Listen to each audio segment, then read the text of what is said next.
Assalamualaikum, Bapak, Ibu, dan saudaraku semua. Hari ini kita akan membahas satu hal yang sering sekali disalahpahami oleh banyak orang tua. Topiknya adalah tentang gerak, tentang olahraga.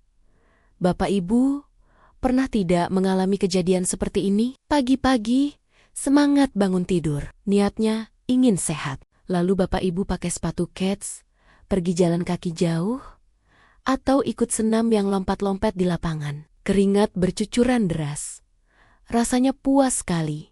Tapi sore harinya atau besok paginya, lutut malah bengkak.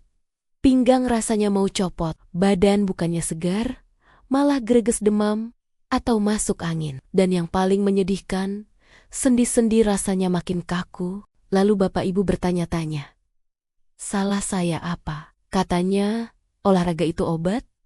Kok saya malah tambah sakit? Ketahuilah, Bapak Ibu, tubuh kita di usia senja ini ibarat mobil klasik atau mobil antik.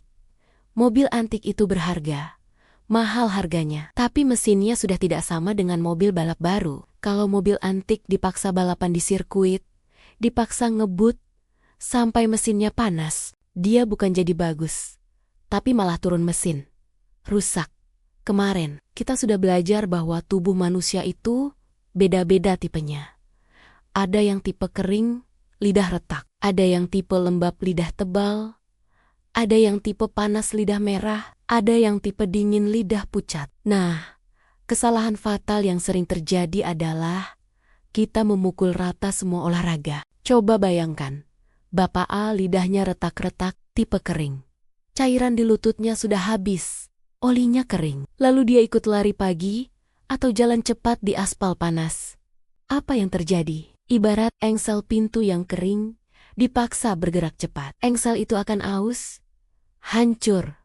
Maka, Bapak A ini tidak boleh olahraga yang memicu keringat banjir. Karena keringat itu adalah cairan tubuh. Semakin dia berkeringat, semakin kering oli di otaknya dan sendinya. Lalu bayangkan Ibu B.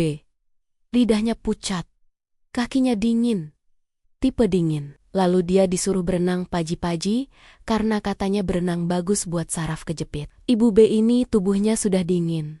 Lalu dia masuk ke air yang dingin. Apa yang terjadi? Darahnya membeku. Energinya habis untuk melawan dingin air. Pulang berenang, Ibu B bukan sembuh, malah pingsan atau kram perut. Dan bayangkan Bapak C, lidahnya merah menyala, tensinya tinggi, tipe panas. Lalu dia main tenis atau bulu tangkis yang ada kompetisinya. Dia ingin menang. Saat dia mengejar bola, emosinya naik, jantungnya berdegup kencang, panas di tubuhnya meledak. Ini sangat berbahaya. Bapak Ibu, banyak kejadian serangan jantung di lapangan justru terjadi pada tipe ini. Jadi, pertanyaannya sekarang, Mas, kalau lari nggak boleh, renang nggak boleh, terus saya harus diam saja di kasur? Tentu tidak. Diam itu mematikan. Bergerak itu menghidupkan. Tapi kita butuh gerakan yang pintar. Kita butuh satu jenis gerakan. Yang anehnya, dia bisa masuk ke semua tipe tubuh tadi. Gerakan yang kalau dilakukan si panas, dia jadi adem. Gerakan yang kalau dilakukan si dingin, dia jadi hangat. Gerakan yang kalau dilakukan si kering, sendinya jadi berminyak. Apakah ada olahraga seajaib itu? Jawabannya, ada. Ini adalah olahraga warisan leluhur yang sudah ribuan tahun terbukti menjaga para orang tua tetap gagah sampai usia 90 tahun. Olahraga apa itu? Dan bagaimana cara kerjanya yang unik? Mari kita bahas rahasianya di bagian selanjutnya.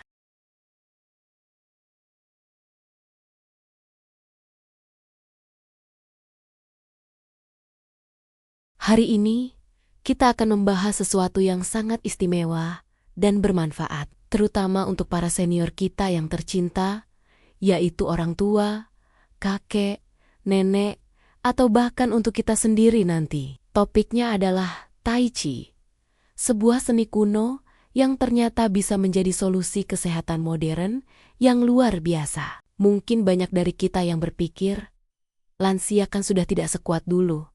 fisiknya terbatas.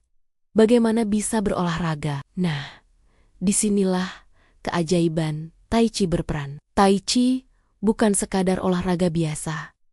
Ini adalah meditasi dalam gerakan. Gerakannya yang lembut, mengalir, dan perlahan, sangat cocok untuk segala tingkat kebugaran. Bahkan bagi mereka yang memiliki keterbatasan fisik. Konsep utama dalam Tai Chi adalah keseimbangan, atau yang dikenal sebagai Yin dan Yang. Ini bukan hanya tentang keseimbangan fisik, agar tidak jatuh, tetapi juga keseimbangan energi dalam tubuh. Keseimbangan antara pikiran dan raga. Ketika tubuh kita seimbang, energi atau Qi dapat mengalir dengan lancar, dan inilah kunci dari kesehatan yang sejati. Bagi lansia, salah satu risiko terbesar adalah jatuh. Cedera akibat jatuh bisa sangat serius. Latihan Tai Chi secara teratur, terbukti secara ilmiah, dapat meningkatkan keseimbangan dan kekuatan otot kaki secara signifikan. Gerakan-gerakan seperti memindahkan berat badan dari satu kaki ke kaki lainnya, secara perlahan melatih sistem saraf dan otot untuk bekerja sama dengan lebih baik. Ini seperti melatih kembali sistem penopang tubuh kita agar lebih kokoh dan responsif. Sekarang, mari kita lihat bagaimana Tai Chi bisa disesuaikan untuk berbagai kondisi fisik yang sering dialami lansia. Misalnya, bagi lansia yang masih cukup bugar dan aktif, mereka bisa mencoba rangkaian gerakan Tai Chi yang lebih kompleks. Gerakan seperti awan tangan atau menendang dengan tumit tidak hanya melatih keseimbangan, tetapi juga koordinasi dan fleksibilitas. Ini menjadi tantangan yang menyenangkan. Menjaga pikiran tetap tajam sambil menguatkan tubuh. Gerakan yang lebih dinamis ini membantu menjaga kesehatan jantung dan paru-paru, serta meningkatkan stamina secara keseluruhan. Lalu, bagaimana dengan lansia yang mungkin memiliki sedikit masalah dengan persendian, seperti radang sendi atau lutut yang sering nyeri? Nah, Tai Chi adalah jawaban yang sempurna. Gerakannya yang lambat dan tanpa hentakan tidak akan membebani sendi. Sebaliknya, aliran gerakan yang konstan justru membantu melumasi sendi, mengurangi kekakuan, dan bahkan bisa meredakan nyeri. Ibaratnya seperti engsel pintu yang berkarat. Jika terus didiamkan akan semakin macet, tapi jika digerakkan perlahan dan teratur, ia akan kembali lancar. Bahkan ada modifikasi gerakan Tai Chi yang bisa dilakukan sambil duduk di kursi. Jadi, bagi lansia yang menggunakan kursi roda atau memiliki kesulitan berdiri dalam waktu lama, mereka tetap bisa mendapatkan manfaatnya. Gerakan tangan, bahu, dan tubuh bagian atas tetap bisa dilakukan. Ini sangat bagus untuk melancarkan sirkulasi darah, menjaga kekuatan lengan, dan yang terpenting, memberikan rasa pencapaian dan kegembiraan karena tetap bisa aktif bergerak. Tidak ada lagi alasan untuk tidak berolahraga. Selain manfaat fisik, kita tidak boleh melupakan dampak luar biasa Tai Chi pada kesehatan mental. Proses penuaan kadang bisa membawa stres, kecemasan, atau perasaan terisolasi. Tai Chi mengajarkan kita untuk fokus pada napas dan gerakan saat ini. Ini adalah bentuk mindfulness yang sangat efektif. Saat kita berlatih Tai Chi, pikiran yang tadinya kalut menjadi lebih tenang. Kita belajar untuk melepaskan kekhawatiran dan benar-benar hadir di momen ini. Banyak penelitian menunjukkan bahwa Tai Chi dapat menurunkan kadar hormon stres, meningkatkan kualitas tidur, dan memperbaiki suasana hati secara umum. Bayangkan, di sebuah pagi yang cerah, para lansia berkumpul di taman, bergerak bersama dalam harmoni dengan senyum di wajah mereka. Tai Chi seringkali dilakukan dalam kelompok, yang juga memberikan manfaat sosial yang luar biasa. Ini adalah kesempatan untuk bertemu teman baru, berbagi cerita, dan merasa menjadi bagian dari sebuah komunitas yang positif dan mendukung. Rasa kebersamaan ini sangat penting untuk melawan kesepian dan menjaga semangat hidup tetap menyala. Jadi, bagaimana cara memulainya? Sangat mudah. Sekarang banyak sekali kelas Tai Chi yang khusus dirancang untuk senior. Carilah instruktur yang berpengalaman dan memiliki sertifikasi, terutama yang mengerti tentang kebutuhan fisik lansia. Mereka akan memandu dengan sabar dan memastikan setiap gerakan dilakukan dengan aman dan benar. Anda juga bisa memulai dengan menonton video panduan seperti ini di YouTube. Tapi ingat, jika Anda memiliki kondisi medis tertentu, sangat penting untuk berkonsultasi dengan dokter Anda terlebih dahulu sebelum memulai program latihan baru. Pada intinya, Tai Chi menawarkan pendekatan kesehatan yang holistik untuk para senior. Ini bukan tentang menjadi atlet atau melakukan gerakan akrobatik. Ini tentang menemukan kembali keseimbangan dalam hidup, merawat tubuh dengan kelembutan, menenangkan pikiran, dan terhubung dengan orang lain. Ini adalah investasi berharga untuk masa tua yang lebih sehat, lebih bahagia, dan lebih mandiri. Mari kita sebarkan informasi ini kepada orang-orang yang kita sayangi. Ajak orang tua atau kokik nenek kita untuk mencobanya. Mungkin ini bisa menjadi aktivitas baru yang menyenangkan untuk dilakukan bersama keluarga. Ingat, tidak ada kata terlambat untuk memulai hidup sehat. Dengan Tai Chi, setiap gerakan adalah langkah menuju kesejahteraan yang lebih baik. Ingat, Tuhan melihat usaha kita, bukan sempurnanya gerakan kita. Mari kita mulai dari yang termudah. Bapak Ibu yang saya hormati, untuk memulai gerakan penyembuhan ini, buang jauh-jauh pikiran bahwa olahraga itu harus pakai baju mahal, harus di gym, atau harus hafal gerakan rumit. Kunci dari Tai Chi atau gerak mengalir ini cuma 3. Pertama, pelan, artinya sabar. Kedua, napas, artinya teratur. Dan ketiga, rasa, artinya menikmati. Coba besok pagi atau nanti sore, Bapak Ibu duduk di teras atau berdiri di halaman yang kena matahari sedikit. Mulailah dengan gerakan paling sederhana.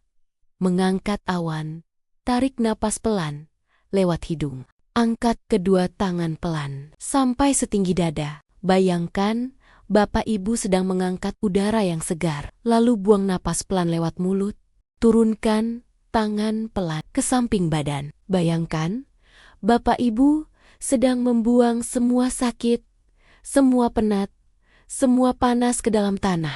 Lakukan itu saja, berulang-ulang selama 10 menit. Rasakan aliran hangat yang menjalar dari bahu ke jari tangan. Rasakan kaki yang mulai menjejak bumi dengan kuat. Kalau Bapak Ibu tipe panas, fokuslah pada buang napasnya yang panjang untuk membuang panas. Kalau Bapak Ibu tipe dingin, fokuslah pada tarik napasnya dan rasakan hangat matahari pagi.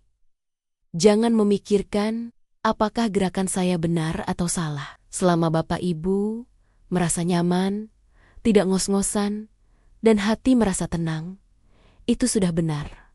Itu sudah menjadi obat. Dan sekali lagi, untuk Mas, Mbak, anak-anak, atau perawat yang mendampingi orang tua tercinta, gerakan pertama yang akan kita pelajari disebut memulai bentuk atau Qi. Berdirilah dengan kaki selebar bahu, lutut sedikit ditekuk. Jaga punggung tetap lurus dan rileks. Angkat kedua tangan perlahan ke depan, setinggi bahu, dengan telapak tangan menghadap ke bawah. Rasakan energi mengalir dari tanah ke tubuh Anda. Lalu, turunkan tangan perlahan sambil menekuk lutut sedikit lebih dalam. Gerakan ini membantu menenangkan pikiran, memusatkan perhatian, dan mempersiapkan tubuh untuk latihan selanjutnya. Ini seperti menekan tombol reset untuk tubuh dan pikiran Anda. Selanjutnya, kita akan melakukan mengayunkan tangan seperti awan atau Yunsho. Gerakan ini sangat indah dan bermanfaat untuk melatih koordinasi serta fleksibilitas tulang belakang. Mulailah dengan posisi yang sama. Pindahkan berat badan Anda ke kaki kanan, putar pinggang ke kiri, dan biarkan lengan kiri Anda mengayun ke atas dengan telapak tangan menghadap ke dalam. Lengan kanan Anda bergerak ke bawah. Kemudian, pindahkan berat badan ke kaki kiri, putar pinggang ke kanan, dan biarkan lengan kanan Anda naik sementara lengan kiri turun. Bayangkan tangan Anda adalah awan yang bergerak lembut di langit. Gerakan ini tidak hanya melancarkan peredaran darah, tetapi juga sangat baik untuk melepaskan ketegangan di bahu dan punggung atas. Sekarang, mari kita coba gerakan memisahkan surai kuda liar atau Yema Funjong. Gerakan ini bagus untuk membuka dada dan meningkatkan keseimbangan. Dari posisi awal, ambil langkah ke depan dengan kaki kiri. Saat melangkah, lengan kanan Anda membuat lingkaran ke atas, seolah-olah Anda memegang bola besar, dan lengan kiri Anda turun. Buka lengan Anda, seolah memisahkan surai kuda. Telapak tangan kanan menghadap ke atas, dan kiri ke bawah. Gerakan ini melatih kekuatan kaki, meningkatkan keseimbangan, dan membuka area dada, yang membantu pernapasan menjadi lebih dalam dan lega. Lakukan bergantian dengan sisi lainnya. Gerakan berikutnya adalah bangau putih membentangkan sayapnya, atau Bihil Yang Kai. Ini adalah gerakan yang elegan untuk meningkatkan keseimbangan dan meregangkan tubuh. Pindahkan berat badan Anda sepenuhnya ke kaki kiri. Angkat lutut kanan Anda. Secara bersamaan, angkat lengan kanan Anda ke atas dengan telapak tangan menghadap ke samping. Dan turunkan lengan kiri Anda di samping pinggul. Rasakan peregangan dari ujung jari tangan hingga ujung kaki. Gerakan ini menantang dan meningkatkan keseimbangan Anda secara signifikan, serta memperkuat otot-otot inti tubuh. Tahan posisi ini sejenak sebelum kembali ke posisi awal dan berganti sisi. Kita lanjutkan dengan menyikat lutut atau Luzi Obu. Gerakan ini sangat baik untuk memperkuat lutut dan pinggul. Ambil langkah maju dengan kaki kiri. Saat melangkah, lengan kiri Anda bergerak seolah menyikat melewati lutut kiri, sementara lengan kanan Anda mendorong ke depan setinggi bahu. Pandangan Anda mengikuti tangan yang mendorong. Gerakan ini meniru gerakan berjalan alami dan membantu meningkatkan stabilitas serta koordinasi antara tubuh bagian atas dan bawah. Ini juga memberikan peregangan lembut pada paha belakang. Mari kita tambahkan satu gerakan lagi yang menenangkan, yaitu memainkan pipa atau shohui pipa. Gerakan ini membantu menenangkan sistem saraf dan meningkatkan konsentrasi. Dari posisi berdiri, ambil satu langkah kecil ke depan dengan tumit kanan menyentuh lantai. Secara bersamaan, angkat tangan kiri Anda seolah memegang leher pipa atau gitar, dan tangan kanan Anda seolah memetik senarnya. Fokuskan pandangan Anda pada jari-jari tangan kiri. Gerakan ini membutuhkan fokus dan keseimbangan yang baik, membantu menenangkan pikiran yang sibuk dan membawa Anda ke momen saat ini. Saya titip pesan ini untuk kalian. Mungkin nanti kalian melihat ayah atau ibu melakukan gerakan ini. Kelihatannya lucu, kelihatannya cuma melambai-lambai, tangan lambat sekali. Mungkin dalam hati kalian ingin bilang, itu mana ada gunanya.